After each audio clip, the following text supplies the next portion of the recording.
Hey guys, Philosophy JKD back here once again, here to talk about some One Piece. Please like, share, and you know, just help the brother out. If you've been watching my videos, I made quite a few now. Just like them, share and subscribe. Okay. So far on One Piece, we're basically at a jump off point. Coming after chapter 1095, where I think some revelations that have been in our face, but they've been subtle. They're basically about the bust, like World War III bust open. Okay, now it's crazy, right? Because the world's heating up, but One Piece's heat is just heating up. Now we're finally had gladiatorial games. We're finding about yokai, ushi oni. We're finding about base LSD, Lucifer, Satan, and devils exist, and maybe we've seen some of this stuff. Because really, when we look at the minks and how they would stare at the moon, there's the myth of the werewolf and how they be possessed like a lunatic or somebody who gets hit with the power of the moon. That's what the lunatic means, right? So the minks, even though they don't have the double irises, they have the red irises, okay? That lets them basically be possessed by the powers that the moon grants them. So I have a theory, okay? And we're going to find out about this relatively soon. Okay, especially dealing with Egghead and dealing with the Gorosei. Okay, so I believe that the double irises have something to do with ancient writings from the Greeks later in the 15th century, you know, referring to the seven deadly sins. And the seven deadly sins are basically inertia or things that a person has inside them that lead to their destruction. Okay, so I believe that when we look at Big Mom and we look at Kaido, they're two halves to the same coin. Well, one has the double iris, and Big Mom, you could almost say she's gluttony. Um, if she's not gluttony, she could be greed. Okay. If you when you go into like New Testament scriptures, books of Matthew, Colossians, they compare one who drinks amounts of alcohol to one who just continues to eat. So that's how those two link together. Even though um, Kaido was a Oni, a ogre, sorry, he was an ogre. He didn't have the double iris, but spiritually they could link together because one was actually possessed by a spirit. When Big Mom would have her hunger pains, they say when she was possessed, and she'd go into a frenzy. That's an example of a possession. Okay. However, um, when you really go basically canonically, even in the Catholic canon, okay, there is possession and then there's something called obscurement. Okay. So basically, when a person's obscure, they have that spirit inside them that bothers them. It pops up, but they're not necessarily totally overcome by it. They have control. And I think somewhat in that area lies in what we're seeing in One Piece. Let's say Zanisha has a double iris. Emu has a double iris. Nihawk has a double iris. Cavendish, oddly enough, does not have a double iris, which is very interesting because One Piece is based on mythology. So there were people that were half man, half gods, but there's also people that were half demon and half man. You know, so maybe Cavendish is an example of a person that has basically fought against the full possession or is struggling against it.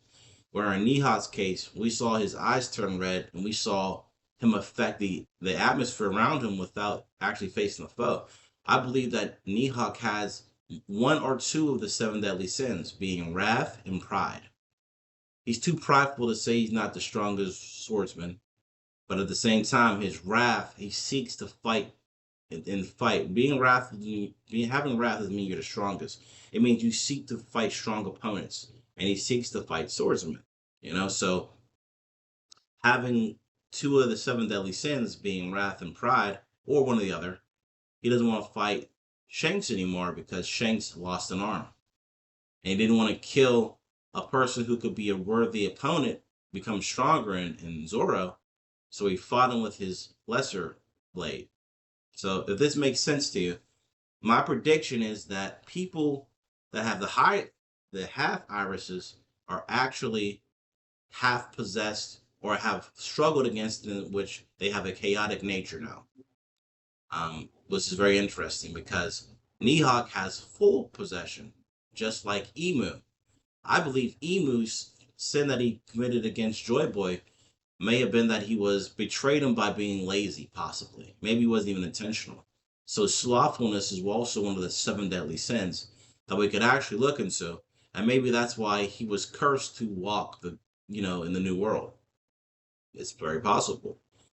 With that said, Emu, I theorize that she's connected to moon powers, and they say that the moon is merely reflected light of the sun, and if Luffy also having a interesting possession type thing going on is the sun, the moon is normally recorded on being jealous of the sun, and this can be looked in more recent scripture like the Quran. It's merely reflected light. It can also be looked at even in modern day how we classify planets. Um, or you know what? Not even modern. It's modern to a degree. We've looked how we classify planets recently, okay? But when you go back to the times of like Galileo, where we believe that the Earth was the center of the universe, therefore the sun and moon were basically planets to us, you know.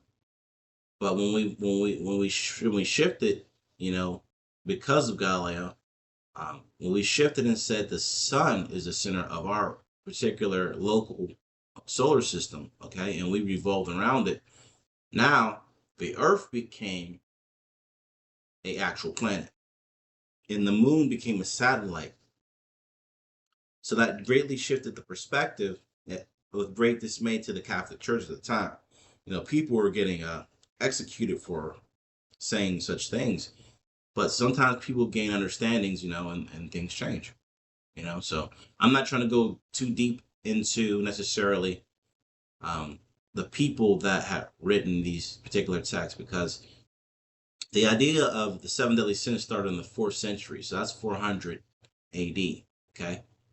But a little bit after Muhammad, okay, um, um, in the mid in the mid in the 1550s, okay, AD, there was an idea that was built upon the seven deadly sins and the princes of hell.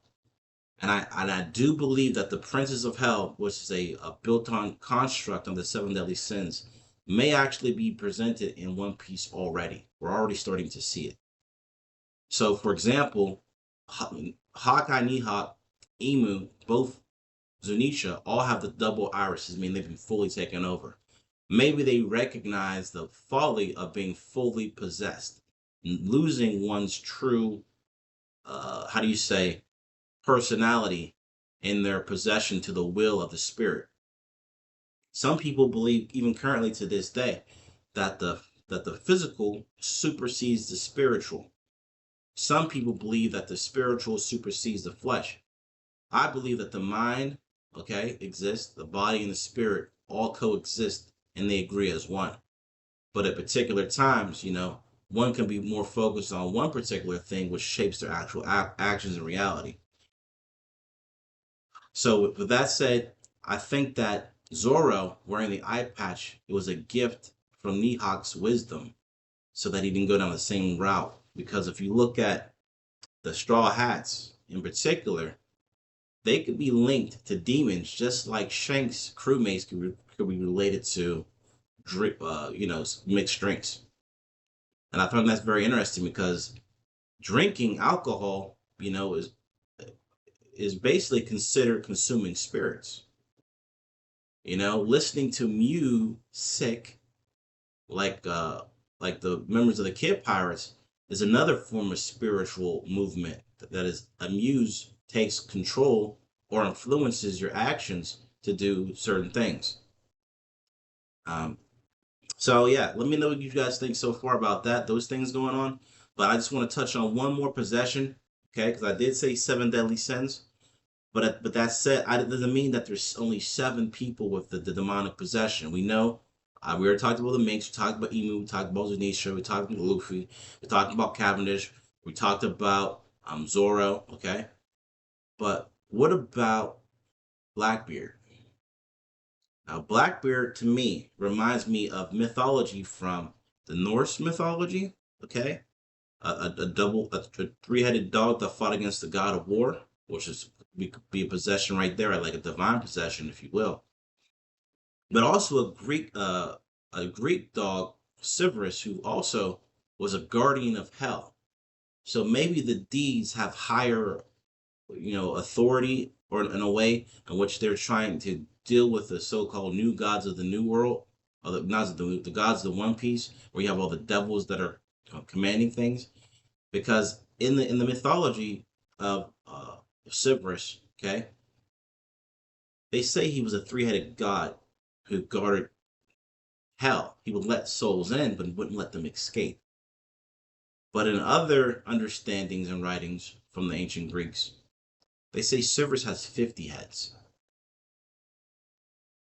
So, if that were to be true, I don't think they would scale Blackbeard up to having 50 heads, because if that were the case, he'd be basically the strongest person in One Piece. But if he has 3 heads, then now we can say, okay, he's low diffing, mid diffing, using one or two of the people inside of him.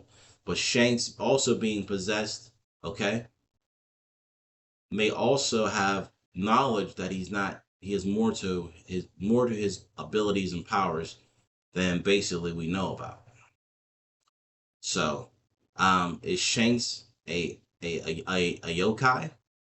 I don't think he is. I think just like in the book of Galatians in the New Testament, just how they talk about, they don't mention the deadly sins throughout scripture as called that, but when you sum down what's going on, they also talk about, even though the penalty of sin so-called is so-called death, because those things lead you to a trajectory that is negative, bring you down in vibration. But when you go to Galatians, the book of Galatians, they talk about things that basically are spirits that have no subservience to the laws of the universe, and they basically talk about 9 of them. But when you look at them, they talk about love, which Luffy has. They talk about joy, which Luffy has, kindness, steadfastness, patience, and that's very interesting, because maybe there is an opposite to the possession of devils. Maybe people are also possessed by their better angels, and maybe that's actually what we're actually seeing when we look at Joy Boy, somebody who has not taken on the possession of negative, but at the same time is free from the will of karma, because he's not causing harm in that universe, just like potentially Zora has that potential right now, unless he overcomes his double ring dive, which some other people have theorized that he has it. I don't know for sure, but I do think there's a reason why he's wearing the eye patch. I don't think it's just because he lost the eye and wants a double fruit eye. I think we're building on the universe of One Piece right now, but it's a conscious building block, so that when we look at what's going on now and we look back, we say, oh my God, that's what's going on now. Or when we look at certain people that are going to pop up in the future, say, oh, this person's a yokai, this guy's a Ushioni, this guy's in league with the darkness of this world, because we really haven't dealt with underworld groups in One Piece, and the majority of the world is under the surface.